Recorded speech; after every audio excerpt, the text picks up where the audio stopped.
नमस्कार, बहुत स्वागत है आपका। हर खबर देख रहे हैं आप और मैं हूं आपके साथ शाहनवाज मिर्जा। चंडीगढ़ के अंदर मादक पदार्थों की तस्करी और राष्ट्रीय सुरक्षा के मुद्दे पर उत्तरी राज्यों के मुख्यमंत्रियों का सम्मेलन हुआ है और इस सम्मेलन की अध्यक्षता खुद केंद्रीय गृह मंत्री अमित शाह करते हुए नजर आए। सम्मेलन में मुख्यमंत्री मनोहर लाल ने भी शिरकत हासिल की है और वहीं इस अवसर पर सीएम मनोहर लाल ने सम्मेलन को संबोधित करते हुए कहा कि यह सम्मेलन उत्तरी राज्यों के अंदर नशे के अवैध कारोबार पर नकेल कसने के लिए बनाया गया है और यहां रणनीति सम्मेलन का नाम दिया गया। युवा हमारी बहुत बड़ी ताकत है और हमें नशे की समस्या को नजरअंदाज नहीं करना चाहिए। उन्होंने यह भी कहा कि हरियाणा में दूसरे राज्यों से ड्रग्स की खेप आ रही है और वहीं सीएम ने कहा कि हरियाणा ने नशे के खिलाफ कई कारगर कदम भी उठाए। हमने एनडीपीसी एक्ट के तहत 200 से अधिक मुकदमे दर्ज किए हैं और आगे भी मुकदमे दर्ज करते रहेंगे क्योंकि नशा मुक्त हमें हरियाणा बनाना है।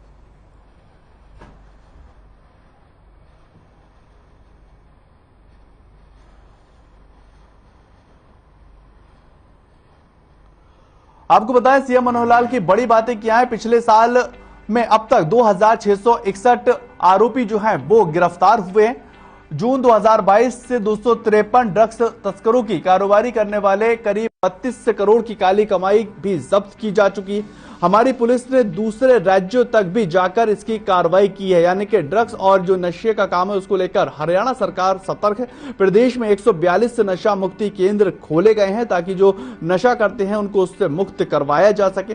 सीएम मनोहर लाल की बड़ी बातें आपको बता रहे हैं। हर जिले में सिविल अस्पताल में नशा मुक्ति केंद्र खोलने का लक्ष्य जो है वो तय किया गया है। आगे उन्होंने कहा, पंचकुला में अंतरराष्ट्रीय एंटी ड्रग्स सचिवालय की स्थापना भी की गई है, यानी कि जो पंचकुला है वहां पर अंतरराष्ट्रीय स्तर की ये योजना तैयार की गई है और हरियाणा राज्य नारकोटिक्स कंट्रोल ब्यूरो की स्थापना यहां पर हुई है। ये सीएम मनोहर लाल की आपको वहां की अध्यक्षता में जब अमित शाह कर रहे थे वहां बड़ी बातें कही। हमने खेलों को बढ़ावा दिया है और गांव स्तर तक व्यायाम शालाएं खोली गई हैं। प्रतिबंधित दवाइयों पर केंद्र सरकार यूनिक सीरियल नंबर अंकित करे, सीएम मनोहर लाल ने यह भी बात कही। उन्होंने आगे कहा कि दवा की पैकिंग पर बार कोड और सीरियल नंबर अंकित हो जिससे दवा को ट्रेस किया जा सके और केंद्रीकृत राज्य डेटाबेस के तहत एक सॉफ्टवेयर HAWK को भी विकसित किया है। नशे की लत से बचाने के लिए स्कूल, कॉलेज, विश्वविद्यालय स्तर पर धाकड़ कार्यक्रमों की शुरुआत भी की गई है। फॉरेंसिक लेबोरेटरी को भी अपग्रेड करने का हमने लक्ष्य हरियाणा के अंदर निर्धारित किया है। ये सीएम मनोहर लाल की बड़ी बात है। ये सम्मेलन उत्तर राज्य में नशे के अवैध कारोबार पर नकेल कसने की रणनीति बनाने की कारगर है और आगे ये काम आएगा। भारत दुनिया का सबसे युवा देश है और हमें हमारे युवाओं की ताकत को समझना होगा। युवा हमारी बहुत बड़ी ताकत है। नशे की समस्या को नजरअंदाज नहीं कर सकते। सीएम मनोहर लाल की तमाम बड़ी बातें आपको ग्राफिक्स के जरिए हम बता रहे हैं कि उन्होंने कौन कौन सी बड़ी बातें कही। पंजाब और दिल्ली के साथ लगते जिलों में नशा एक समस्या बन गया है, इसका समाधान जो है वो हरियाणा को करना होगा। हरियाणा में दूसरे राज्यों से आ रही है ड्रग्स की खेप, यानी कि जो दूसरे राज्य हैं वहां से ड्रग्स की खेप हरियाणा के अंदर सप्लाई की जाती है। हरियाणा ने नशे के खिलाफ कई अहम कदम उठाए हैं और वो कारगर कदम भी साबित हो रहे हैं।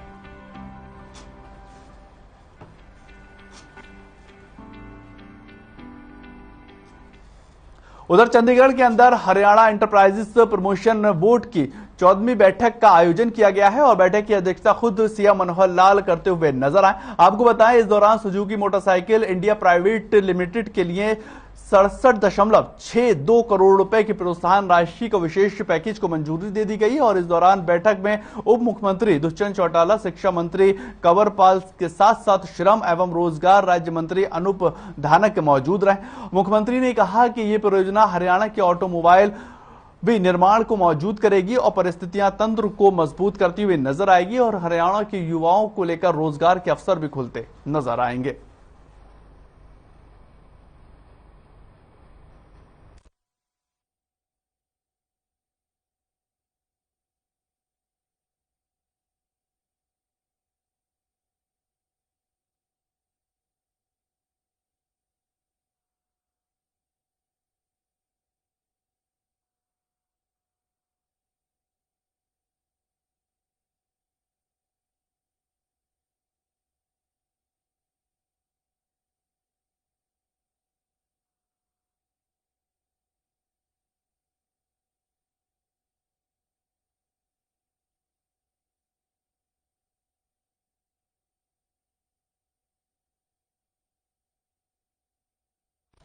उधर प्रदेश के शिक्षा मंत्री कंवरपाल ने रतिया में शहीद उधम सिंह के बलिदान दिवस का आयोजन किया है और स्तरीय कार्यक्रम में शिरकत हासिल करी। इस अवसर पर उन्होंने कहा कि शहीद हमारी अनमोल विरासत हैं और सरकार की ये सोच है कि महापुरुषों की जयंतियों पर बड़े बड़े कार्यक्रमों को आयोजन किया जाना चाहिए ताकि महापुरुषों का संदेश जन जन तक पहुंचता हुआ नजर आए। और प्रदेश के विकास के लिए किए जा रहे कार्यों को लेकर उन्होंने बताया कि प्रदेश सरकार लगातार विकास के कार्य कर रही। शिक्षा मंत्री ने यह भी कहा कि रतिया धर्मशाला में 11 लाख रुपए की घोषणा की गई है।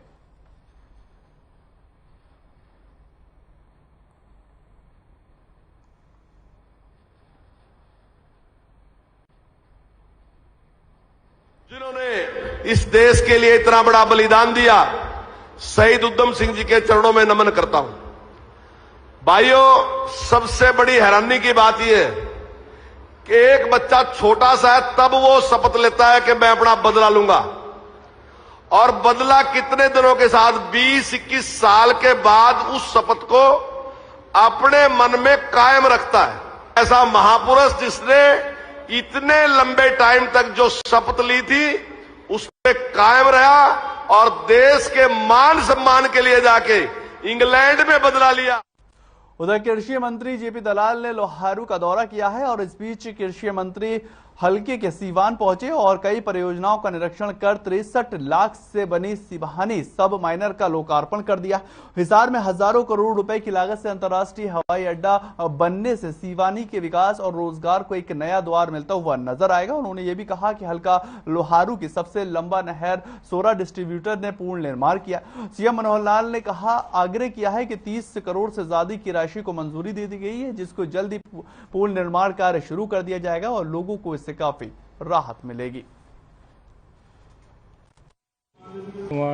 शिव मंदिर का उद्घाटन किया जी, इसमें 22 साल के बाद पानी आया है। आज टूटा पड़ा था और बहुत बढ़िया, और पानी के चारों मेर पानी इनने भी सूर्य टैंक बन रहा है, इनने जिताने जोड़ में अच्छा काम है। इला ना कोई शिव मंदिर बन गया, बहुत बढ़िया प्रोग्राम पानी काम के लिए। 1000 कदम पानी लगा, इसका 2 मोरी है और 1 टैल है, और ये बने बाद में पानी आया ही नहीं। ये 30 साल से बने हुए। रजबाई नहर तो यहाँ 72 में आई थी, लेकिन रजबाई 30 साल से बने हुए हैं, पानी खेतों में आया ही नहीं, और अब पानी खेतों में आएगा, हमारी को बड़ी खुशी है। 2-2.5 महीने पहले हमने ये काम शुरू करवाया था शिवानी सब माइनर का। जो एरिया है शिवानी खेड़ा और रूपाना के बीच का हजारों एकड़ एरिया है, जिसमें कभी सिंचाई नहीं होती थी। इसकी सिंचाई की हमने योजना बनाई। इसमें कुछ पानी तो इससे रूपाना के इलाके का देवसर फीडर है उससे आएगा, शिवानी माइनर और शिवानी सब माइनर के द्वारा। और जो हमारा एसटीपी का पानी है 5-5.5 करोड़ रुपए उससे लगा करके शिवानी शहर का सारा पानी उसको ट्रीट करके 500-600 एकड़ में लगभग पानी उससे लगेगा। उधर सिरसा से सांसद सुनीता दुग्गल ने रतिया में मीडिया से बातचीत की और इस दौरान उन्होंने कहा है कि नशे की जड़ को खत्म करने के लिए सरकार लगातार कोशिश कर रही। उन्होंने ये भी कहा कि सिरसा फतेहाबाद जिला नशे की चपेट में है और नशे को खत्म करने के लिए सरकार लगातार कोशिश करती हुई नजर आ रही। सुनीता दुग्गल ने कहा कि जो बच्चे स्कूल अपग्रेड करवाने की मांग को लेकर धरना प्रदर्शन कर रहे हैं, उनको लेकर वो खुद ही शिक्षा मंत्री से इस पर चर्चा करने वाली हैं और इससे जल्द समाधान भी करवाती नजर आएंगी। वहीं फतेहाबाद आसपुर बाईपास पर पहुंचकर सवाल के जवाब में सुनीता दुग्गल ने यह भी कहा कि उन्होंने ये मांग को संसद में उठाया है, जिसका जल्द ही समाधान भी हो जाएगा। बता दें कि केंद्रीय मंत्री स्वयं जो है इस काम के लिए आ रहे हैं। आज आप देखिए कि सिरसा का एसपी भी वहीं पे मिलेगा और जहां तक मुझे उम्मीद है शायद आपके यहाँ के जो एसपी हैं वो भी हो सकता है कि वहीं पर हो, कि पूरे हरियाणा के अंदर जो है वो 10 जिले ऐसे जो है वो चिन्हित किए गए हैं जहां पर नशा ज्यादा है और जिसके अंदर मेरे ये दोनों जिले आते हैं। तो पूरा का पूरा अमला जो आप ये देखिए कि आज जो है बड़ी जबरदस्त कॉन्फ्रेंस होने वाली है, जिसके अंदर कुछ खास जिले जो हैं उनके एसपीज को बुलाया गया है और हरियाणा के डीजीपी हैं, हरियाणा के लॉ एंड ऑर्डर के डीजीपी हैं और राजस्थान के और आपके देखिए पंजाब के आसपास के जितने भी इलाके हैं उन सबके मुख्यमंत्री भी वहां पे, हिमाचल प्रदेश के मुख्यमंत्री भी वहां पर रहेंगे, उनके डीजीपी भी वहां पर रहेंगे। पूरी कानून व्यवस्था के ऊपर जो पूरी चर्चा होगी। तो कांग्रेस की पूर्व प्रदेश अध्यक्ष कुमारी सैलजा अंबाला पहुंची, जहां उन्होंने मीडिया से बातचीत करते हुए भारतीय जनता पार्टी पर निशाना साधा है और साथ ही कहा कि कांग्रेस पर उठती हुई बातों को लेकर करारा जवाब दिया। उन्होंने कहा कि कांग्रेस कहां बिखरी हुई दिख रही है, सरकार अपनी कमजोरियों को छुपाने के लिए कांग्रेस के ऊपर तरह तरह की बातें करती हुई नजर आ रही। ईडी जैसे हथकंडे अपना रही है, क्योंकि कांग्रेस लोगों की आवाज लगातार उठाती है और भारतीय जनता पार्टी के खिलाफ सड़कों से लेकर संसद तक लड़ाई लड़ती हुई नजर आती। साथ ही उन्होंने ये भी कहा कि नौटंकी में भारतीय जनता पार्टी से आगे कोई भी नहीं निकल सकता।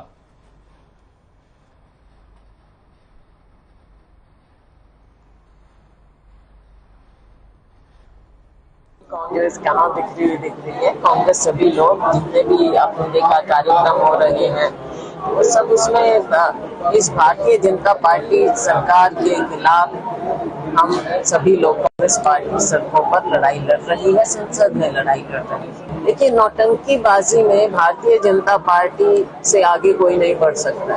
कांग्रेस पार्टी है जो सच्चे मुद्दों को, जनता के मुद्दों को लेकर आगे आती है और हमारे नेता राहुल जी और सोनिया जी भी यही करते हैं।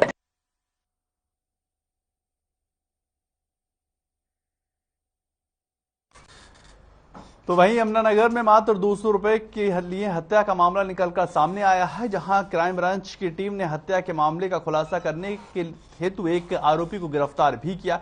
इंचार्ज राकेश कुमार ने यह बताया है कि उनकी टीम को गुप्त सूचना मिली थी कि जगाधरी बस स्टैंड पर एक आरोपी भागने की फिराक में है और इस सूचना के आधार पर एक टीम का गठन किया गया। टीम ने मौके पर जाकर वहां घूम रहे युवक को दबोच लिया है और आरोपी से पूछताछ की जा रही है और हत्या के मामले की गुत्थी को सुलझाने का प्रयास किया जा रहा। बीते 15 जून को खानपुरी निवासी दिलबाग सिंह का शव गांव के पास गन्ने के खेत में बरामद हुआ था और पुलिस ने अज्ञात के खिलाफ हत्या का केस दर्ज कर लिया था। पुलिस अधीक्षक ने हत्या का ये मामला सुलझाने का जिम्मा क्राइम ब्रांच की टीम को दिया है और टीम ने मामले को चंद ही दिनों में सुलझा दिया। आरोपी को गिरफ्तार कर उससे आगे की पूछताछ की जा रही है और जो भी तथ्य हैं वो सामने रखे जा रहे हैं।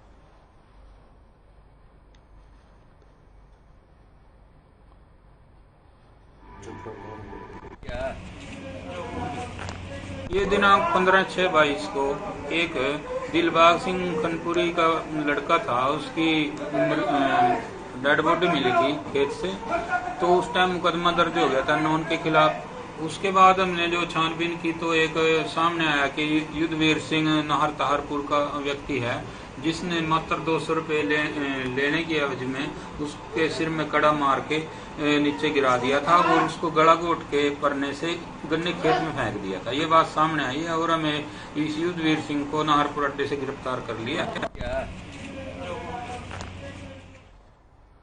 फरीदाबाद के मुजेसर इलाके में फर्नीचर की शॉप पर लिफ्ट ठीक करते समय एक युवक श्याम सिंह की लिफ्ट से गिरकर मौत हो गई है और इसका मामला निकलकर सामने आया। वहीं मृतक युवक के परिजनों का यह कहना है कि उन्हें सूचना मिली कि लिफ्ट में काम के दौरान श्याम की लिफ्ट से गिरने के दौरान मौत हुई है, लेकिन जब हम वहां पर पहुंचे तो सीसीटीवी खंगालने की हमने कोशिश की, उसमें कुछ और नजारा ही नकल कर सामने आया। उन्होंने इस शक के आधार पर कहा कि किसी ने उनको धक्का दिया है और यह हत्या मानी जाएगी। मृतक के परिजनों ने कहा कि श्याम की हत्या को आरोप महाराज फर्नीचर शॉप पर लगाते हुए कहा है कि मामले की जल्द से जल्द जांच की अपील कर रहे हैं और पुलिस ने परिजनों की शिकायत पर मामला दर्ज कर आगे की जांच शुरू कर दी है।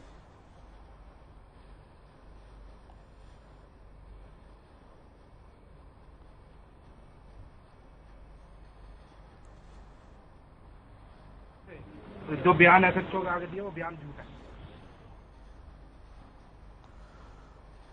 उधर मुख्यमंत्री के उड़न दस्ता गुरुग्राम और एक्साइज विभाग की संयुक्त टीम ने इफ्को चौक मेट्रो स्टेशन पर गुरुग्राम के 8 कैफे की 8 में चल रहे अवैध अहातों के संचालकों को गिरफ्तार कर सफलता प्राप्त कर ली है और मुख्यमंत्री उड़न दस्ता गुरुग्राम को सूचना ये मिली थी कि इफ्को मेट्रो स्टेशन के पास 8 कैफे की आड़ में अवैध बार चलाते हुए नजर आ रहा है। पुलिस ने इस पूरे मामले में 5 लोगों को गिरफ्तार कर लिया है और मामले की जांच शुरू कर दी है।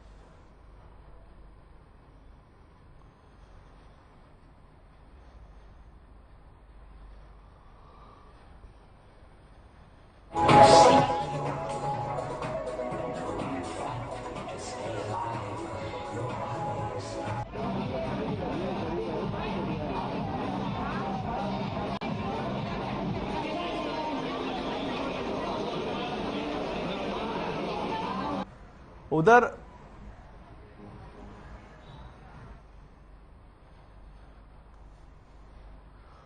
झज्जर के सलानी गांव के पास होकर गुजर रहे नेशनल हाईवे 71 पर आधे अधूरे पड़े अंडरपास के कारण सड़क पर जगह जगह गड्ढे बनते हुए नजर आ रहे हैं, जिससे बरसात के कारण पानी जमा होता हुआ नजर आ रहा है और एक दुर्घटना का बड़ा कारण बनता हुआ नजर आएगा। वहीं इस सड़क पर जलभराव को लेकर एक लंबा जाम भी लगा है और सलानी गांव में जलभराव की स्थितियां बनी हुई, जिससे गांव के मुख्य मार्ग बरसाती पानी से लबालब होते हुए नजर आए हैं और लोगों के आने जाने में भारी परेशानियों का सामना करना पड़ रहा है।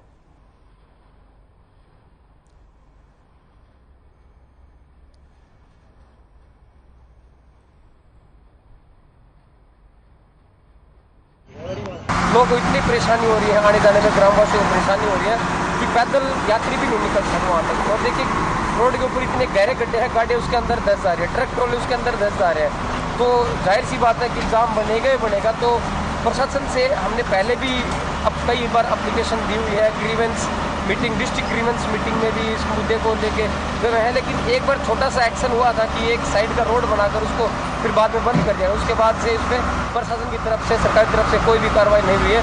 प्रॉब्लम यह है बेटा, मकान हमने कभी बनाया था ना, जो मुक्ता चौकट लाई थी, फिर लकड़ी की सड़क लकड़ने के कारण हमारा घर झील में आ गया। कौन सा एरिया है सिलानी गांव में? जालम पान्ना में बालकदास का मंदिर को तोड़, गरीब का घर से। और बेटा मी बरसते हैं, मोरी माँ कर भी पानी भीतर, दूसरी गाड़ माँ कर भी भीतर, मारा से न जीना मुश्किल हो रहा है। फरीदाबाद के प्रोटेक्शन हाउस में एक युवती की आत्महत्या करने से सनसनी फैलती हुई नजर आ रही है और परिजनों का कहना है कि उनकी बेटी ने आत्महत्या नहीं की है। आखिर क्या है ये पूरा मामला, इस खास रिपोर्ट में समझिए।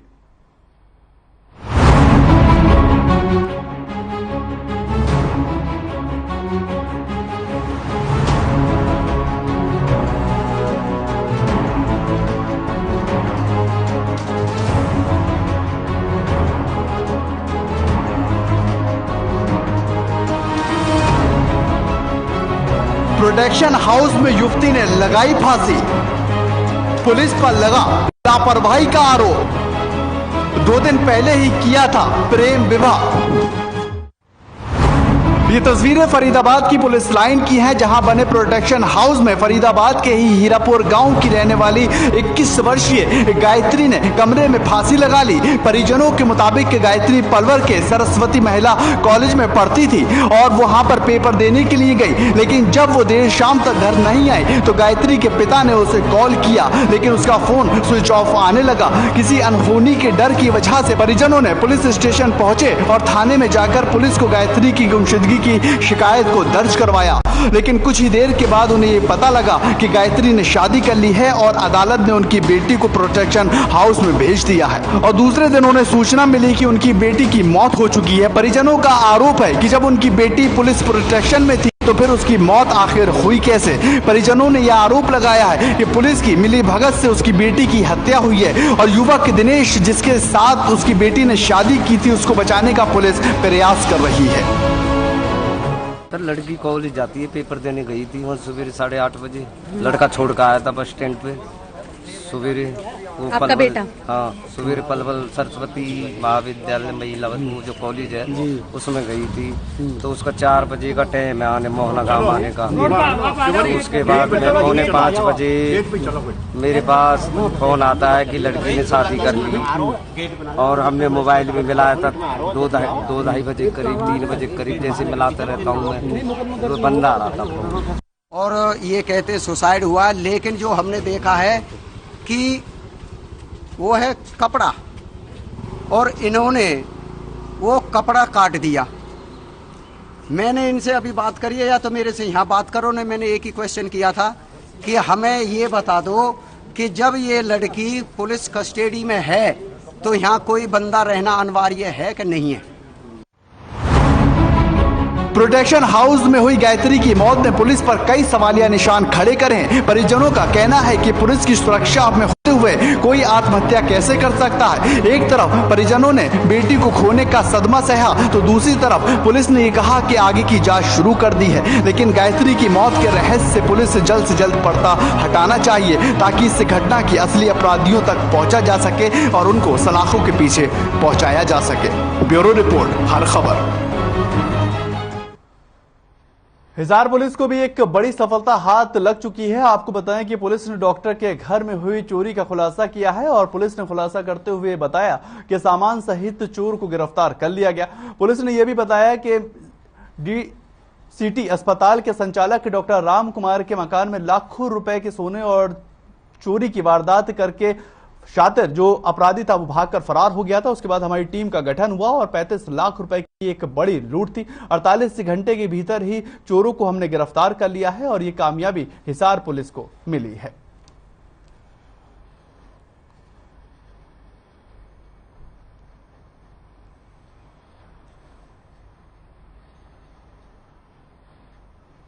फतेहाबाद जिले के भुना क्षेत्र के गांव सांचलहा में स्कूल की 10वीं से 12वीं तक की अपग्रेड करने की मांग को लेकर छात्राएं कई दिनों से लगातार धरने पर बैठी हुई हैं और धरने पर बैठे छात्राओं की तबीयत भी बिगड़ गई, जिन्हें आनन फानन में अस्पताल में भर्ती करवाया गया। और छात्राओं को कहना है कि जब तक गांव के स्कूल में 12वीं तक की अपग्रेड नहीं किया जाएगा तब तक ये अनशन जारी रहेगा और हम आगे भी इसी तरह से अनशन करते रहेंगे। ग्रामीणों का ये कहना है कि आसपास के 3 गाँवों में 20,000 आबादी होने के बावजूद भी 12वीं तक का कोई भी स्कूल नहीं है और गांव के बच्चों को पढ़ने के लिए दूर दराज के इलाकों में जाना पड़ता है, जिससे काफी चिंताएं बढ़ जाती हैं।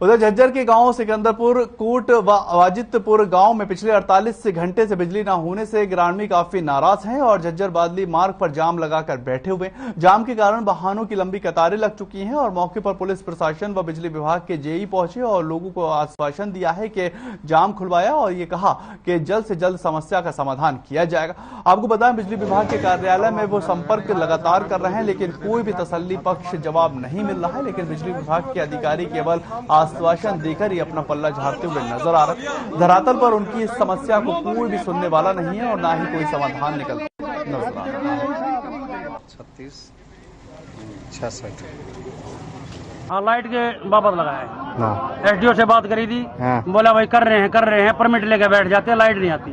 48 घंटे हो लिया लाइट आए हुए जी और कट करके बैठ जाए। तो आश्वासन बिजली विभाग से मिल गया जी, बिजली जो है ना जो शेड्यूल है उसके अलावा कट नहीं लगेगी। अच्छा। और जो गांव में पानी भरा है नाले वाले बंद है वो वीडियो साहब ने कह दिया कि मैं आधी लेबर लगा दी है, नाले साफ करवा दूंगा, पानी निकासी के लिए जो मोटर वगैरह प्रबंध होगा वो करा देंगे। 4 घंटे चले 8 घंटे चले। चलिए फिलहाल इस बुलेटिन में इतना ही। ताज़ा खबरों के लिए आप लगातार देखते रहें हर खबर।